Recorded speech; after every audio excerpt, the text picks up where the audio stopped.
And over to John at this moment. Okay, thank you.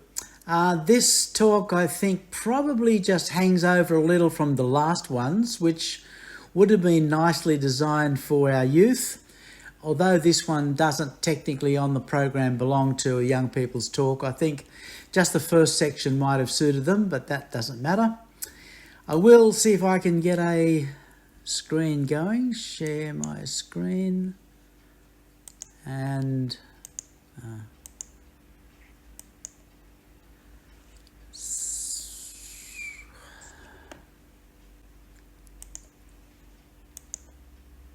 okay, can you all see that?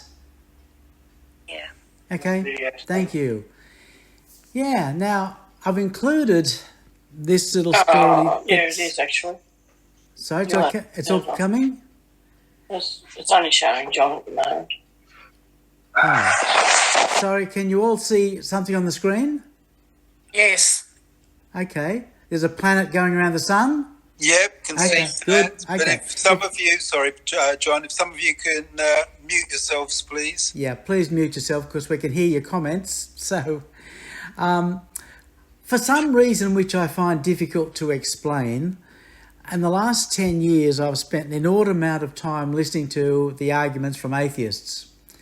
And some of these arguments do in fact impinge on our young people, our youth groups, because they seem to be plausible. And the one I want to talk about at the moment is the fact that the Bible says that the sun stood still in the days of Joshua. And of course, you'll get met with the argument that in fact it's not the sun that moves anyway, it's the earth that moves around the sun. Therefore, the Bible is unscientific.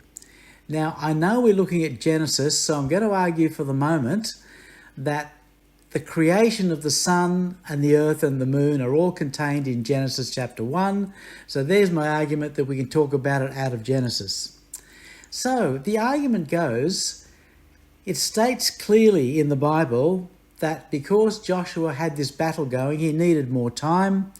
And God said, well, I will keep the sun fixed in its place in the sky, and you can finish off the battle. So it stayed for another day, roughly. And everybody is, just about all of the atheists would jump up and down saying that's unscientific. And the thing that amazes me is that even people who know some astronomy or astrophysics say the same thing. And I hope in the next 5 minutes I'll just show you that is absolute and utter rubbish, and that what the Bible presents is exactly the scientific truth, and that people, I don't even know why they make this argument. I really don't. Now, I was quite proud of myself to get this little movie going. If anybody's played with their computer will know this is called a GIF. Don't know what that stands for.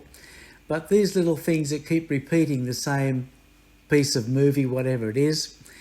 And when I found this one, I thought, oh, look, there's a better one. This one's even better. And there's the sun in the middle, and there's the earth going around. It even shows how you've got nighttime and daytime, and you've got the moon going around the earth. And it's perfectly obvious that the sun is stationary and the earth is moving. A couple of things to say. This is not to scale. Obviously, the sun should be millions of times bigger than that, and the earth is far too close. We would be cooked if it was like this. But it just illustrates the fact that it's the earth that is moving and not the sun. And I hope in 5 minutes' time you'll see that is absolute and utter rubbish, and that what the Bible says is absolutely accurate and true. So let's just have a quick look at what the book of Joshua says. The Amorites before the children of Israel. And so he said, I've got my same thing as I had last time. I've got this meeting's being recorded in front of my writing. So let's just read the part. I'll get my little laser thing going too, if I can. Yeah. This part here, the sun stood still over Gibeon, the moon in the valley of Ajalon. So the sun stood still and the moon stopped till the people had revenge upon their enemies. And is this not written in the book of Jasher? So the sun stood still in the midst of the heavens and did not hasten to go down for about a whole day. And there has been no day like that before or after it, that the Lord heeded the voice of a man. And the Lord fought for Israel. So the sun stopped in the heavens for one day. And the argument is, well, the sun's always stopped. It's always stationary. So what I want to do is to show you now that straight out of a science book, the sun is not stationary. The sun is belting through space at about 800,000 kilometres an hour. And if you want to see where we are, this is a picture of a galaxy. This is not our galaxy. Obviously, nobody can get outside our galaxy to take a photograph of it. However, it's a similar one. These galaxies are fairly much the same. This is the galaxy Andromeda, which is probably our closest reasonable sized galaxy. There are small galaxies which surround the Earth. The two main ones are called the Magellanic Clouds, but basically there are little satellite galaxies around us. This is what our galaxy would look like because it's one that's roughly the same size as ours. Our Earth is about 2/3 the way out to the edge of the galaxy.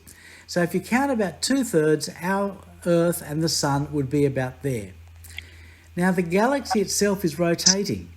So the Sun and the Earth and all the planets are rotating around the galaxy. It takes them around 250 million years to do one circuit. And the speed at which they're all travelling is about 800,000 kilometres an hour. So they are absolutely belting through space, anything rather than being still. So how do we fit the movement of the planets? How would you describe the movement of the planets if the sun itself is racing through space at almost 1 million kilometres an hour? Well, it looks something like this. That's a picture of what the sun is like as it's travelling around galactic centre. And all of those little movements are the planets going with the sun. The planets are going around and circling around the sun. The smaller circles, these little ones here, they're the inner rocky planets. They're the things like Mercury and Venus, Earth and Mars. So they're all rocketing along and going with the sun. These longer ones here, the big long lines you can see, they are the outer gas cloud planets like Jupiter and Uranus, etc. But we are all hurtling through space at 800,000 kilometres an hour, chasing the sun. If we were to stop the sun, then it would look like the planets are going around the sun. But this is really what it looks like if you were to look at the galaxy stationary. But the next question is the galaxy stationary? And the answer is no, it's not. Our galaxy is hurtling towards the next galaxy, which is Andromeda, at about 500,000 kilometres per second. Not per hour, per second. So we are rocketing towards Andromeda. So even this picture is assuming that galactic centre is stationary, and it's not. We are racing across towards Andromeda at about 500,000 kilometres per second. So imagine trying to draw a picture of what the planets would be doing with that movement as well. But it raises a question, and it's a really interesting question. It's a question that Einstein looked at, and it led him to create one of his first axioms when he was creating the general theory of relativity. The question is this: are we racing toward Andromeda, or is Andromeda racing towards us? Are we still, and Andromeda is belting towards us at 500,000 kilometres per second? Or is Andromeda stationary? Are we going toward them? The answer is they're both right and they're both wrong. You cannot tell which one is stationary. There is no way of saying anything in the universe is stationary. So what we're looking at is just multiple movements. And what we have to do is to choose one of them to be stationary to make our measurements. When you do choose one to be stationary, it's called our frame of reference. And the same thing goes here on Earth. If you go to a track meet, imagine you've got a bunch of school kids and you're going to go down there and they're all going to run the 100 metres track. As they're running, do you add to their speed the rotation of the Earth on its axis, which is about 2,000 kilometres an hour if you're at the equator, do you add to them the speed of the planet going around the sun? And the answer is no. You take the ground on which you are standing to be your frame of reference.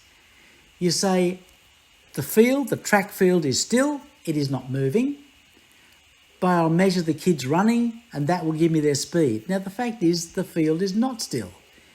It is travelling at hundreds of thousands of kilometres an hour. But you don't add that to your measurements because the measurements become absolutely meaningless. These are the Einstein axioms. Well, the first one's the only one that matters. Can I get somebody to read the first line, please, because I've got it obscured again. Carlton, would you just read the first line? Precious space bar, Carlton. Carlton's asleep. Do you want me to do it? Yeah, please, yes. No preferred frame of reference in the universe. Okay. Yes. The sun is rotating, the sun's rotation gives us a speed of 828,000 kilometres per hour. And as I said, we cannot tell which things are moving and which things are stationary. So Einstein came up with this particular statement, which is called an axiom, or a basic rule which cannot be changed. There is no preferred frame of reference in the universe. In other words, nothing is stationary, nothing is moving, things only move relative to each other. So coming back to the example of the kids running in the field, you do not add to them the speed of the Earth's rotation. You don't add to them the speed of the galactic movement as we go around with the sun. You don't add to them the move of the speed of Andromeda as it approaches us. You assume that the field on which the kids are running is stationary. That is good science. That happens at every science laboratory around the world. Every science laboratory taking measurements assumes their laboratory is stationary. And we know they're not. But it doesn't matter. So why do we tell kids that the sun is stationary and the Earths go around? Why don't we tell them that the Earth is stationary and the sun moves? Because if you're looking at the whole solar system, making the sun still, and that's the thing that's not moving, makes the maths really easy. All the planets come out to be going in elliptical patterns or almost circles, except for Mercury. It goes in a really elongated ellipse. But if you made Earth the centre of your measurement, your what you call frame of reference, you'd end up with really complex mathematics. So what we do is when we're looking at the whole solar system, we make the sun imagined to be still, but it is not still. Nothing is stationary, nothing is moving, everything only moves relative to each other. Okay, so what would you do if you were in a cave and you were Joshua and you were looking at the sun? You would take the cave in which you are standing to be the reference point. You would make that to be your frame of reference. And it is perfectly good science, absolutely obeyed everywhere on the surface of the Earth, is to call your frame of reference stationary. And it is absolutely true to say that the sun was moving because you're measuring it in reference to where you are placed yourself. I might just come back for a minute. Do all these people who complain about the Bible being wrong, do they ring up the radio stations and the TV channels every morning and tell them they're wrong when they announce what time sunrise will be? The news says the sunrise will be at 6 o'clock tomorrow morning. Do these people who complain about the fact that the sun is stationary, do they ring up the TV station and say, you're wrong, it's not sunrise, it's earthrise? This one you might recognise. How many people ring up sunrise every weekday morning? I think that's Channel 7, isn't it? I don't know. How many ring up and say, change your name, call it earthrise because the sun doesn't move? No, of course we don't, because it is absolutely true to say the sun is moving if you take Earth to be your frame of reference, which every one of us do every day of the week. If you've got a car, and it's a pretty super one, and you can go 150 kilometres an hour, Obviously, you don't add the rotation of the Earth or the movement around the galaxy to it. If you travel in an aeroplane and walk to the toilet, you don't come down and claim a land speed record because you walked at 600 kilometres an hour. Because the aeroplane becomes your frame of reference. It is considered to be stationary for all your measurements. Okay, so I'm just tossing that one in because honestly, it comes up over and over and over by people complaining about the errant nature of the Bible. And I'd love to say it's just ignorance, but it isn't, it's lies. Because I've heard good astrophysicists make this argument, people who actually know that they're lying, that know that the answer is that our frame of reference is stationary. Okay, maybe we'll move on. This is one that affects me a fair bit, actually, I've got to say. I lose sleep over this. Jesus talked about what the world would be like in the days of Noah. And we talked about this a little bit last time. Jesus said, in the days of Noah, it'll also be the same in the days of the Son of Man. For as in the days before the flood, they were eating and drink and marrying and giving in marriage, until the day that Noah entered into the ark, and did not know until the flood came and took them away. And also that will be the same as the coming of the Son of Man. Now, we talked last time that behaviour which Jesus is talking about, there's nothing particularly sinful in those things. It's just that they were the things that occupied people's everyday 24-hour lives. They decided there was nothing more than to marry, get married, have a family, have a house, build up your business, get good employment, build up your superannuation to your old age. That's all they concentrated on. And all Jesus was saying was there's nothing wrong with those things, but they ought not to be the focus of your life. They ought to be consequential. They ought to be on the edge of your life, and your main focus is to follow Jesus. But the Bible says something else about those days, which I find quite disturbing. God said to Noah, "The end of all flesh has come before me, for the earth is filled with violence through them, and behold, I will destroy them with the earth." What was God pointing at as being the great and, I guess, unending sin of man? It was violence. It was violence and murder and rape and just every evil you can imagine perpetrated upon each other, and it's happening right around us. I don't think it's any worse today, but it's no better. But what has changed today is the scale of it. We have weapons today that can inflict death upon thousands of people at a touch of a button.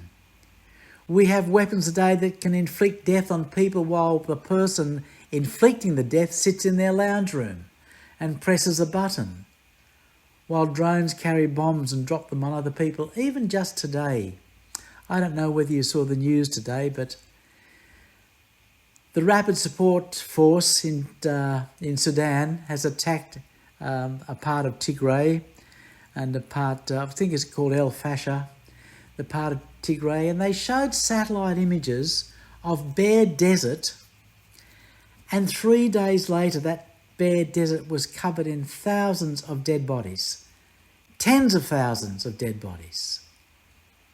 And that's just happened in the last 3 days. That's why one of the reasons I lose sleep. We talk about our own suffering. Our own suffering is nothing compared to these people. That must break God's heart, because the whole thing that he taught in the lesson of Noah is happening again. It's happening all over again. And when we watch our news and all you'll ever hear is about Ukraine or Gaza. There is so much evil happening everywhere. Africa is just a mess from top to bottom. Tens of thousands of people are dying in Sudan.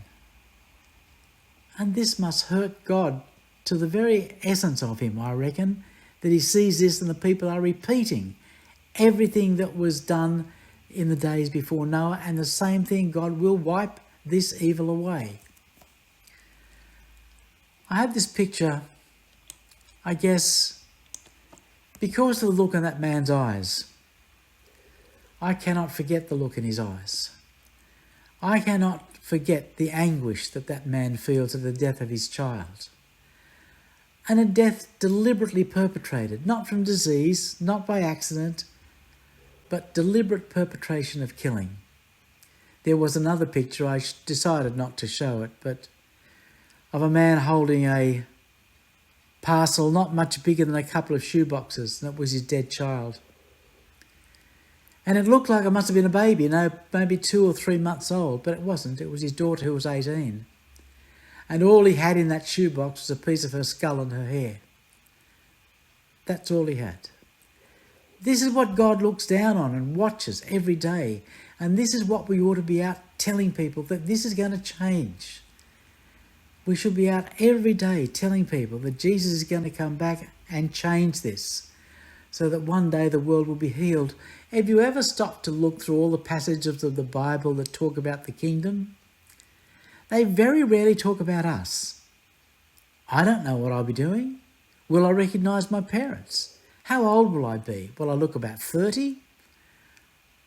Will I recognise my children? I don't know. Will I have a relationship with them? I don't know. But what I do know is that the lion will lie down with the lamb. People will beat their shares into pruning hooks, their spears, I should say, into pruning hooks, and their weapons of war will be turned into ploughshares. Tears will be wiped away from all eyes. All sadness will be wiped away from the earth. The message of the kingdom is about the world. And when we get to the last 2 chapters of Revelation, we're told there's a tree there in the kingdom of God, and it has leaves for the healing of the nations. Not too sure what we'll be doing, but I do know that what God's aim is that he might heal the nations. This is one of my, I've got a longer quote coming in a moment. I don't know how many of you know Bertrand Russell. Bertrand Russell was, for you, Bev, he's your namesake, so you should know him. He was a philosopher and mathematician who lived in England around about the 1940s, 50s, 60s, 70s. Very passionate advocate for change in the world, that the world might be a kinder place. And he wrote this, and you'll find it on YouTube with him actually speaking it. 3 passions, simple but overwhelmingly strong, have governed my life. The longing for love, I'm sure we've all shared that. The search for knowledge, he was a great mathematician. And the unbearable pity for the suffering of mankind. And that's what was the torment of his soul. 3 passions, simple but overwhelmingly strong, have governed my life. The longing for love, the search for knowledge, the unbearable pity for the suffering of mankind. These passions, like great winds, have blown me hither and thither in a wayward course, over deep ocean of anguish, reaching to the very verge of despair. And that's how the human race must feel. We are driven to despair, although not many of us. I think most people are concentrating on killing someone else. The world is full of evil. But for those of us who can see past that, we get to the verge of despair, but we do know that there is this kingdom coming, and all of this hardship and evil will be swept away. Right, moving on to something else out of Genesis, which I've always wondered about. It's nothing particularly all that exciting, but I just find it interesting. You remember the Battle of the Kings? It was when 4 kings versed 5 kings. And it was in the time when the kings who were exacting some sort of taxation from those kings down south of the Dead Sea, they came because they stopped paying their tax. These 4 kings from a long way away came and decided to make war against them. Came to pass in the days of Amraphel, king of Shinar, Arioch, king of Elasar, Shadol-Malesa, Chedorlaomer, king of Elam, and Tidal, king of nations. They made war with Bera, king of Sodom, Bersha, king of Gomorrah, Shinab, king of Admah, and Shem-Eber, king of Zoim, and the king of Bela, which is Zoar, and these joined together in the valley of Siddim, that is the Salt Sea. 12 years they served that king, and in the 13th year they rebelled. And I thought, well, that sounds normal. Some of the kings They overcame the others, they made them sort of slaves, exacted taxation from them, and they decided not to continue paying the tax. But then I had a look at a map and just found how far away these kings were that came and travelled all the way over to fight with the people in Sodom and Gomorrah. This is where the invading kings were. They were right over here in what we would normally look at as being around Babylon. Babylon's up there, but this would have been Sumer and Akkad. And if there's a scale down the bottom, I think that scale's in miles. I can't quite read it, but they're about 500 or 600 miles away. And you ask yourself, why was it that these people were paying taxation to these people? They're 600 miles away. You know, and miles meant a lot more in those days than they do now. I wouldn't have even thought they knew each other. But we saw last time that Sargon I had got a kingdom that had spread right up the Tigris and Euphrates valleys and then right over the top and came down towards Canaan. So these people here had an empire which stretched right over what we would now call the Levant, I guess, right down to here, and they had their influence over this particular group of cities, and they were the ones who were supposed to pay tax. And it always seems to me to be a surprise that those cities were so far apart. And one other thing, they've got all these kings. There were 5 kings here, and there were 4 kings here, and you sometimes wonder, we tend to think a king has to have a kingdom. Well, they didn't in those days. It was sort of like being the mayor of a town. Just to give another reference, this is when Lot went out and left Sodom. He said, "Please no, my lord, indeed now your servant has found favour in your sight, but I cannot escape to the mountains, lest some evil overtake me and I die. See now, this city is near enough to flee to, and it is a little one. Please let me escape there. Is it not a little one, and my soul shall live?" And you'll find that city's name was Zoar. Now that was one of the cities. Zoar, this Bela, is also called Zoar. So one of the cities is considered to be tiny. In fact, the name Zoar means insignificant. So how come it had a king? Well, obviously it wasn't a king in our concept. It was just like a mayor of a tiny village. So when we read these kings fought, and even Abraham only took about 300 men to beat them, they would have only been just a collection of just a few, I guess, huts or tents. So nothing like we would have think of as a kingdom. Okay, I wonder if you have ever wondered what the ages were like back in the days of Abraham, and how old was a person? If you lived to 175, how old were you when you reached 100? Were you decrepit? I sort of look at it and I think to myself, well, 100, that's only a little bit more than halfway. Abraham lived to being 175. And when he was 100, that's not much more than halfway. But see what the Bible says about it. Now, Abraham and Sarah were old, well advanced in age, and Sarah had passed the age of childbearing. That phrase, well advanced in age, they were old. They were well advanced in age, not just, getting on a bit. They were well past it. They were old. And then we get to the book of Hebrews, and you'll find it says, I'm just trying to move this stuff here. It says, "Therefore from one man, and him as good as dead." Now that's saying that Abraham was as good as dead at 100, because that's when the birth of Isaac occurred. Now I've put roughly the same proportions onto a modern person's age. Average Australian male lived to about 80. Actually, it's about 81 and a half, I think. I've only got a few months to go. But let me say, the good thing is, for all us men who are 80, when you reach 80, the average age of death moves up to about 85. And the reason for that is because all those children who have died, all the childhood diseases, by the time you reach 80, well, they don't count in the statistics anymore. And all those stupid things that young men do when they're teens, like jumping off cliffs into the water and motorbikes and skydiving and all those sort of things, they've all gone. So by the time you reach here, you've got a much better chance of surviving another 5 years or so. But just look at the proportion. The proportion when Abraham was 100, the proportion for us who live to 80 is age 46. I reckon when I was 46, I would not have called myself well advanced in age, old, being old, or as good as dead.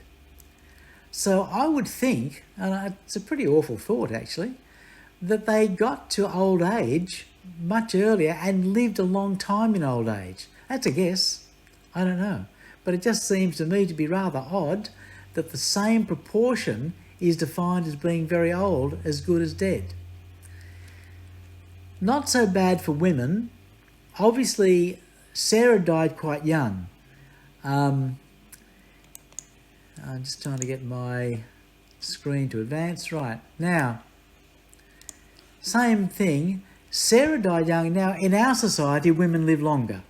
I don't know how Sarah died. Maybe she had some disease. And I would expect that women would have actually lived longer than this normally.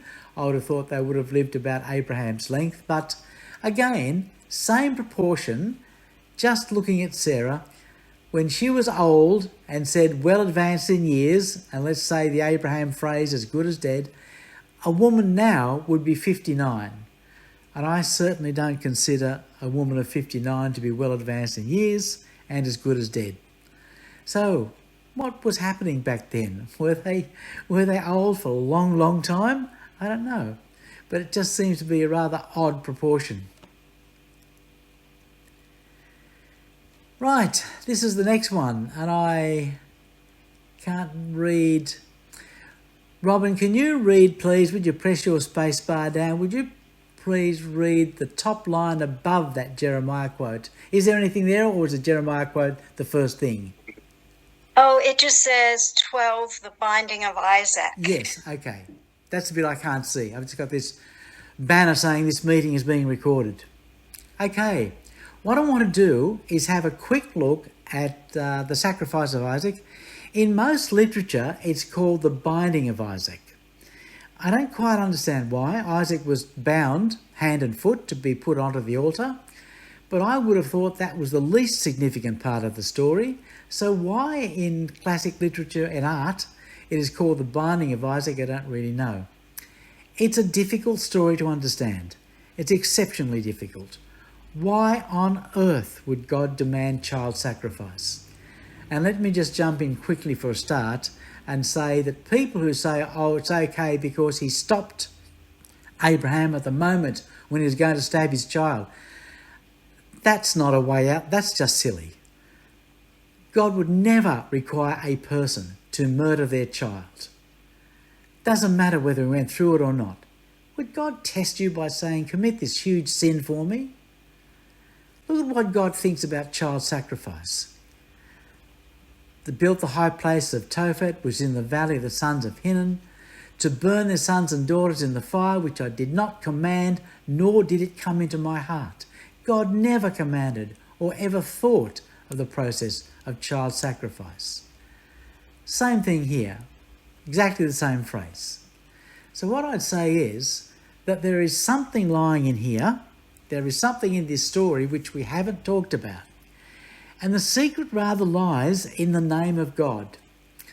There is a mention, I think I'm right here, can't remember fully, I think there are 4 mentions of God.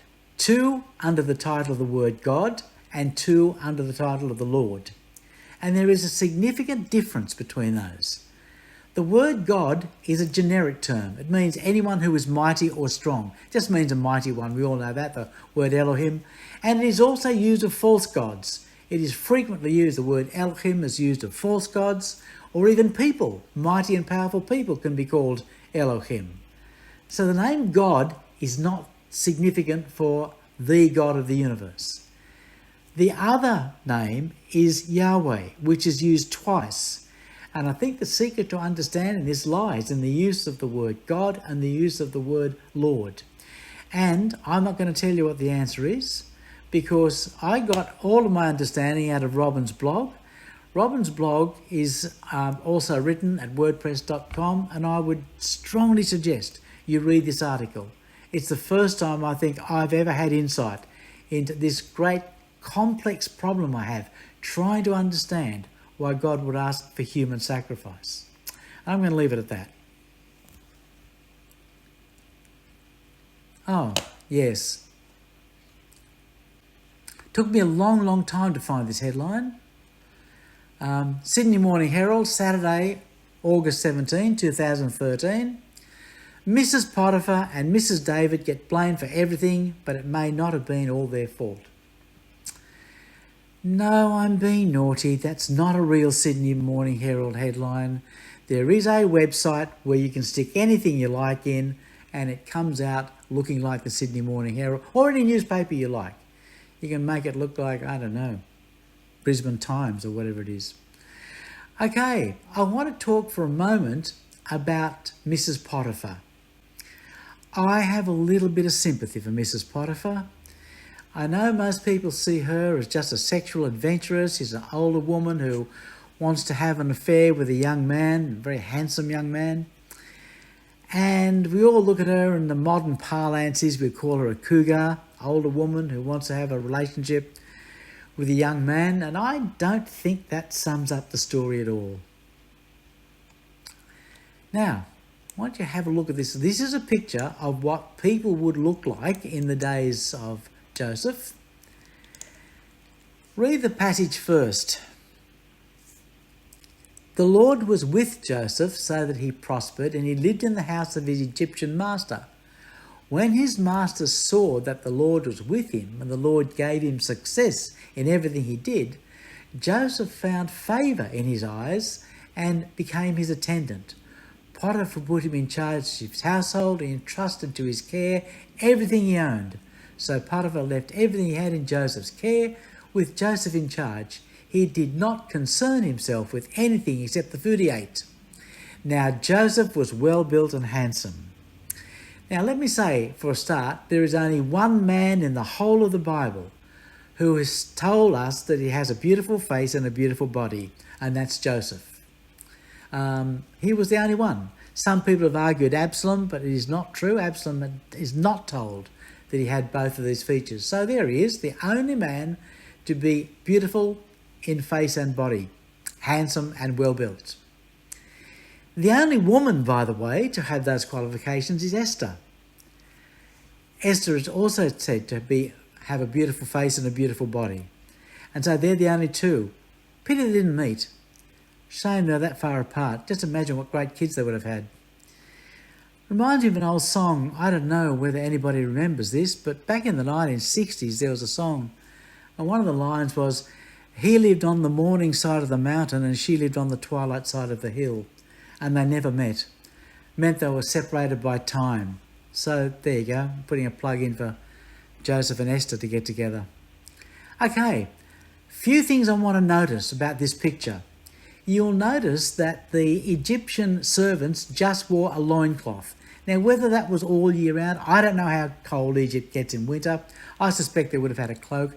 But in every picture you see of Egyptian servants, they are all just wearing loincloths and are bare for the rest of it.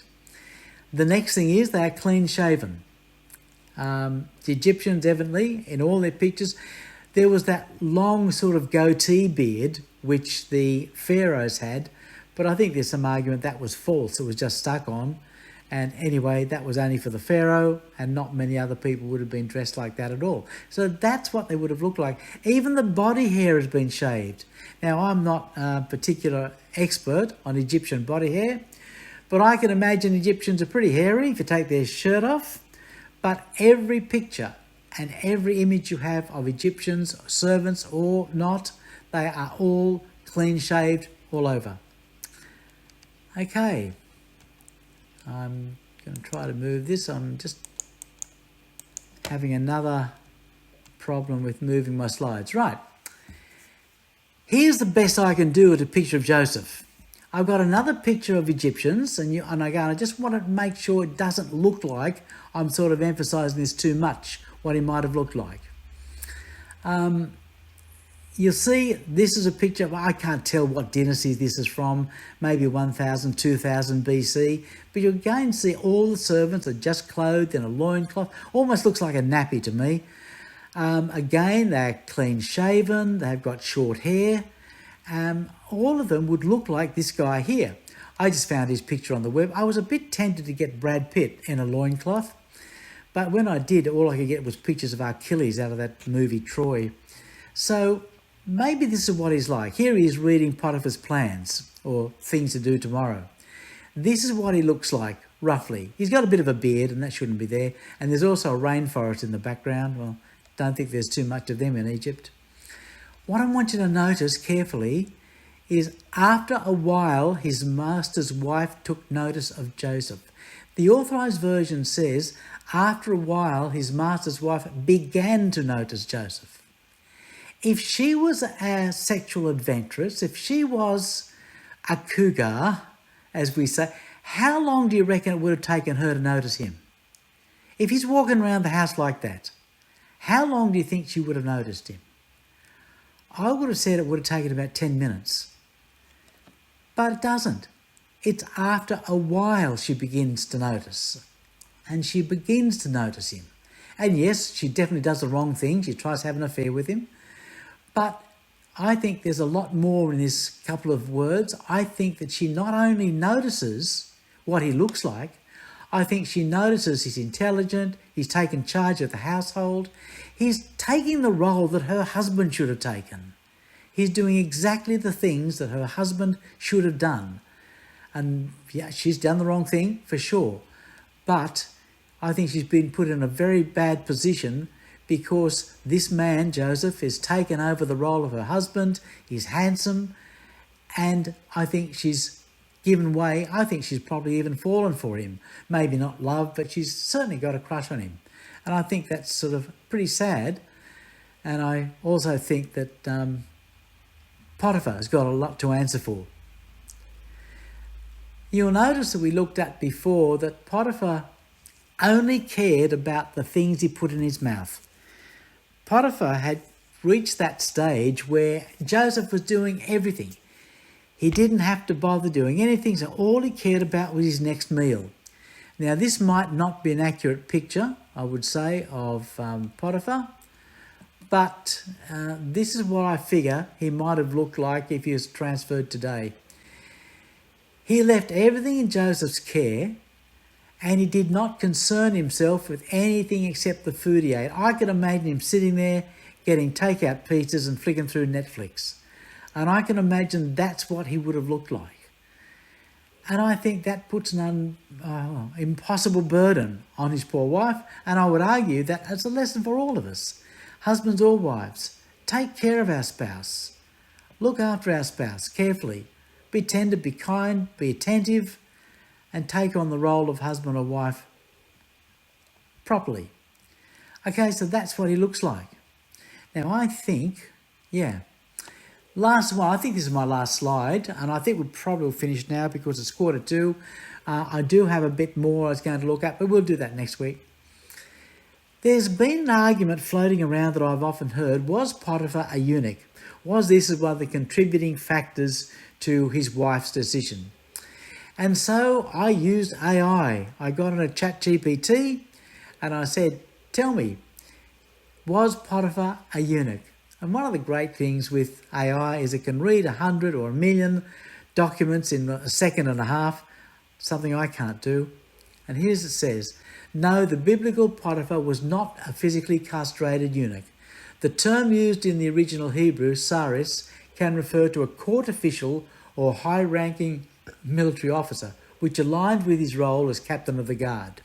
While some later translations, like the Greek Septuagint, and some biblical traditions interpret it as a eunuch, this is likely due to the historical practice of using eunuchs for trusted court positions. And we all know about that. We know that the kings had eunuchs in charge, particularly in charge of his harem, but for lots of other positions because they could not be tempted. They could not be seduced by women and tempted away from their duties. But a literal interpretation is contradicted by the verse which states he had a wife. And there have been people who said, oh, some eunuchs took a wife or just a status position. That's just not true. That's just not true. So he was not a eunuch, but I would suggest that he almost made himself one by the fact that he only cared about the food that went into his mouth. And I think it's a lesson for all of us. Okay, and now we come to next word. I'm not going to do this one now, but I rather like this. This is a bit of fun. I don't know how many of you remember a movie from about 20 years ago. Was it 20 years ago? A movie called The Mummy. I can remember it starred Brendan Fraser as the handsome young Egyptologist or something. I don't know what he was. And the movie is all about this mummy coming to life and this ancient curse of a mummy that came to life and hunted people down and killed them with scarab beetles and things. And that mummy that came to life was a second in charge to Emperor Joseph, and his name was Imhotep. And when you read the story of Imhotep, you start to notice something strange. He was second in charge to the king, the pharaoh. You think, well, that's all right. He lived to 110 years before he died. Anybody know how long Joseph lived? Yeah, 110 years. He was a great builder. And then they came across a great big, a thing called a stele. I don't know quite what that word means. It's like a big monolith rock with his story carved in, that this person, Imhotep, had received dreams and told the king there would be a 7-year famine, and the 7-year famine would be wiped away and the people would store up their food in the good years and used up for the famine years, and that this person, Imhotep, would marry into the royal priesthood of On, and all these details, and they are all so repetitious of Joseph that you'll find lots of websites that say, was Joseph Imhotep? Were they the same person? Now, big question that everybody always asks is, if Joseph was so important, why does he get no place in Egyptian history? Why is he not recorded anywhere? And of course, this story is, well, maybe he is. Maybe he was Imhotep. I think this is a bit more of a fun. I'll go through it next week or next time, but it's just a bit of fun. But there's a possibility. But then I want to end up with a much, much more valid explanation of why Joseph doesn't turn up and why some strange phrases in the story of Joseph suddenly have meaning. So I think I'll end it there, folks.